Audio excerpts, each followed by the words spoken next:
Olá pessoal, tudo bem? Hoje a gente está aqui trazendo uma novidade e uma nova coluna, uma nova seção para o nosso canal, que se chama Estante de Penas. Para quem não me conhece, eu sou Creuza Santos, criadora e administradora do canal Topetudos Aves e das páginas Topetudos lá no Facebook e Instagram. A gente está aqui hoje para iniciar um novo trabalho que temos a proposta de ficar uma vez ao mês trazendo aqui para vocês uma novidade em termos de leitura. Aqui em casa a gente tem um pequeno acervo de publicações sobre aves e eu procuro consumir muito essas informações porque é um tema que eu gosto muito e a gente está aqui sempre falando, então tivemos essa ideia de trazer para vocês resenhas rápidas, não são spoilers, mas são indicações de livros, de leituras, de publicações, de revista, periódico, enfim, do que a gente foi encontrando e que acho legal compartilhar aqui com vocês. Hoje a gente vai começar por um clássico que não poderia ser diferente. Vamos começar pelo livro Alex e Eu. Normalmente todos os apaixonados por psitacídeo já ouviram falar, já leram ou já ouviram falar sobre esse livro, da cientista Irene Pepperberg. Desculpem a pronúncia, mas não sei se é assim que fala. Enfim, Irene. Irene, ela é uma cientista que fez esse trabalho. Esse trabalho é fruto de 31 anos de estudos e de convivência com um papagaio do Congo chamado Alex. Por isso que o título Alex e Eu. Alex e Eu é uma publicação da editora Record. Ele tem 227 páginas e no mercado ele está em torno de 25 a 30 reais. Nesse livro, Irene relata fatos da sua vida pessoal e profissional. Ela começa falando desde quando ela tinha 4 anos de idade, onde se iniciou a sua relação com as aves, ao ganhar um periquito australiano do seu pai, e até o ensino médio, onde ela teve que decidir sobre qual faculdade, qual curso ela iria escolher, né? E ela escolheu enveredar pela química, prosseguiu com os estudos e se formou doutora em química. Acontece que ela começou a observar na década de 70 muitos biólogos, muitos cientistas estavam começando a estudar comportamento animal. E ela achou aquele troço ali interessante e chamou a atenção dela e ela começou a acompanhar as pesquisas. Na época, os biólogos estavam começando a estudar a inteligência animal, porque até então se entendia que os animais eram vistos como seres de segunda categoria, que não tinham, desprovidos de inteligência. E os papagaios, na época, apesar de serem criados há centenas de anos antes, né?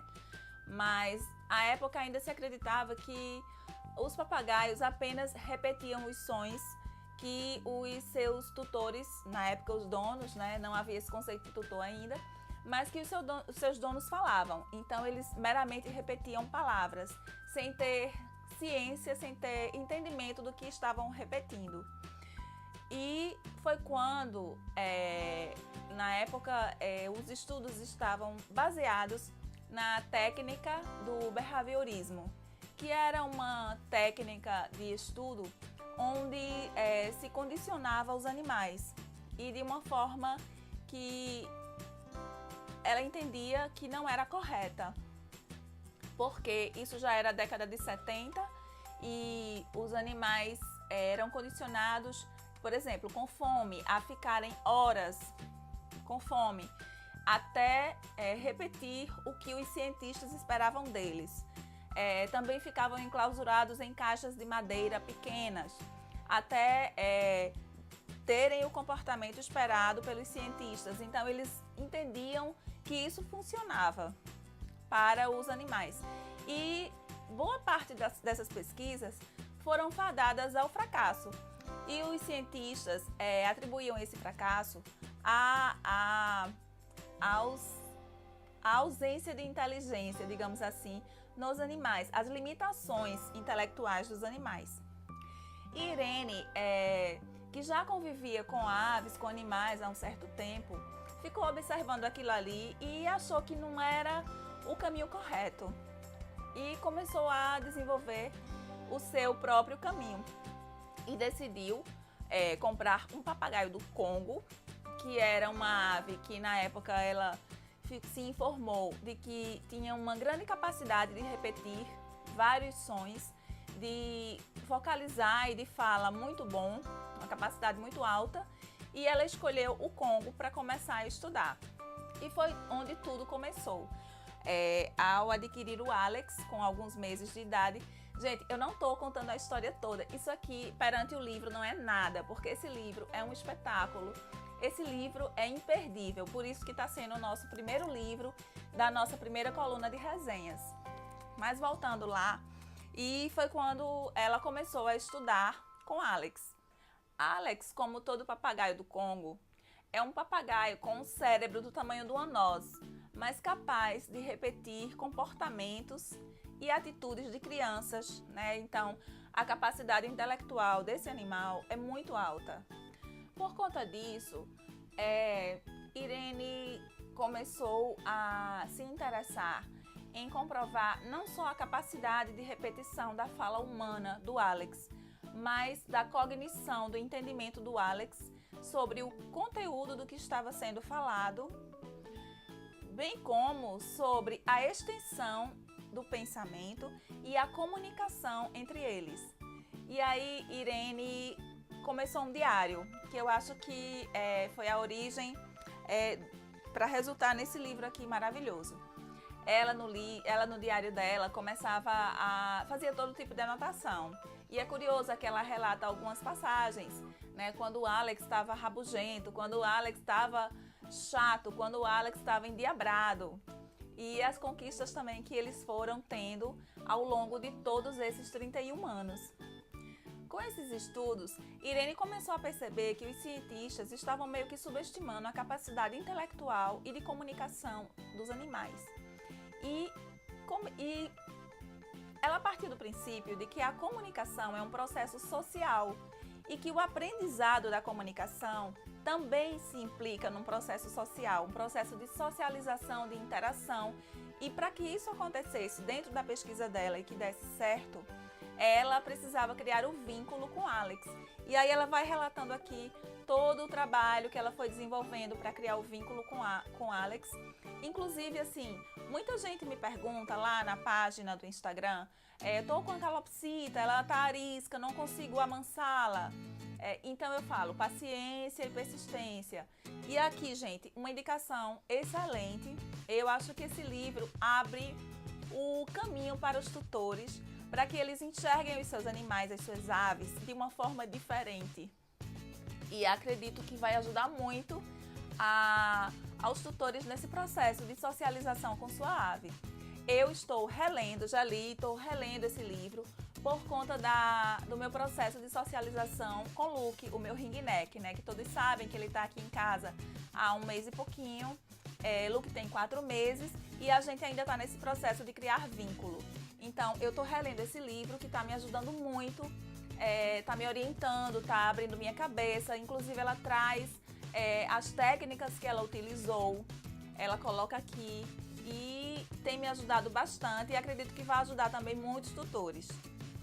Irene também relata aqui em seu livro que no final dos anos 70, ela encontrou 2 grandes obstáculos. Primeiro foi o machismo no meio acadêmico, que ainda era formado por grande maioria de homens. E o segundo foi a sua nova perspectiva sobre as aves. Ela conhecia, considerava e defendia a capacidade intelectual das aves de compreender, de compreensão e de comunicação. Enquanto que a maioria dos cientistas da época meio que subestimavam essa capacidade nas aves e nos animais de uma forma geral. Esse livro também é uma história de vida, porque Irene traz um exemplo de persistência, de dedicação E ela relata também todas as dificuldades profissionais que ela encontrou ao longo desse tempo. Ela veio obter o êxito e o reconhecimento já assim muito tempo depois, mas na época não foi fácil e ela relata as dificuldades que ela encontrou pelo caminho. E além de ser um excelente trabalho, né, que vai ajudar muitos tutores com suas aves, é também um exemplo de vida para a gente, da persistência e da dedicação e da fé no que ela acreditava, nos métodos dela, nas teorias que ela acreditava e que ela defendia. Então, ela, apesar de todos os percalços que ela passou, ela conseguiu superar tudo isso e conseguir grandes resultados. O livro também, gente, tem algumas fotos, ele é ilustrado, não sei se vai dar para vocês verem, mas ele traz ilustrações bem interessantes do Alex, das experiências que ela desenvolveu com o Alex. Aqui ela com os outros papagaios do Congo, que depois ela adquiriu. E aí vocês vão ler, porque eu vou parar por aqui, não vou relatar mais, porque assim, eu já fiz um resumo, em linhas gerais, não trouxe spoiler algum. O livro, como eu falei no início, é muito mais do que isso que eu tô falando aqui. Vale muito a pena, gente. E eu separei aqui alguns trechinhos que eu vou ler para vocês. Uma das coisas assim que eu mais me identifiquei é quando ela fala que os donos de papagaio já sabiam do que ela estava falando, porque os donos de papagaio, né, que criavam seus papagaios, os tutores, já percebiam como suas aves eram inteligentes, como suas aves se comunicavam. Eu vejo isso em Caju. Caju não fala apenas por repetir sons, por repetir apenas palavras, mas ela associa muito bem a algumas situações. Quando eu pego água, quando eu pego comida, ela fala que gostoso, ela não fala por falar. Quando eu vou falar com as calopsitas, ela fala: oi pessoal, tudo bem? Porque é assim que eu acordo eles de manhã. Então assim, quem cria essas aves sabe o quanto elas são inteligentes. E a Irene fala assim, ó: os donos de papagaio eram apaixonados por suas aves e minhas palavras sobre Alex avalizavam o que eles já sabiam. E agora eles, os donos de papagaios, poderiam dizer para os amigos mais céticos, os amigos mais incrédulos: eu não disse? Ou seja, quem cria a ave e assim realmente vivencia e observa, sabe como eles são inteligentes. Aí ela fala um pouquinho aqui sobre os papagaios cinzentos. Aí ela fala: hoje em dia, os cinzentos são as aves mais populares de estimação. Na verdade, os papagaios têm uma longa história como bichos de estimação, calculada em torno de 4.000 anos. Os hieróglifos egípcios mostram imagens de papagaios de estimação, e as famílias nobres, tanto romanas quanto gregas, também tinham papagaios cinzentos. E também tinham ringneck, gente, na época. Henrique VIII, rei da Inglaterra, era outro que os tinha por perto. E, claro, foram populares entre os marinheiros portugueses durante muito tempo como companheiros nas longas viagens. Isso sem falar que essas criaturas esbanjam beleza. Apresentam uma delicada plumagem cinza e branca com uma área branca ao redor dos olhos e uma brilhante cauda vermelha. E é isso, gente. Espero que tenham gostado da nova sessão do nosso canal Topetudos. Estante de Penas, a nossa nova sessão, que possivelmente vai ficar mensal, e continuaremos os nossos vídeos, né, semanais, e em uma das semanas traremos aqui para vocês alguma informação sobre artigo, sobre livro, alguma publicação que lemos, que gostamos, e viremos aqui indicar para vocês. Continuem nos seguindo, se inscrevam em nosso canal, ativem o sino para receber notificações sobre novas postagens, divulguem nossos vídeos nos grupos de criadores, nos grupos de tutores, curtam lá a nossa página no Facebook, no Instagram, onde a gente está lá nos stories quase todo dia, falando para vocês coisas do dia a dia, sempre conversando lá. A gente tem mais uma linha direta por lá nos stories, então se inscrevam lá também e deixem aqui seus comentários, suas sugestões, críticas. E é isso, gente. Muita saúde para as nossas aves e tchau, tchau!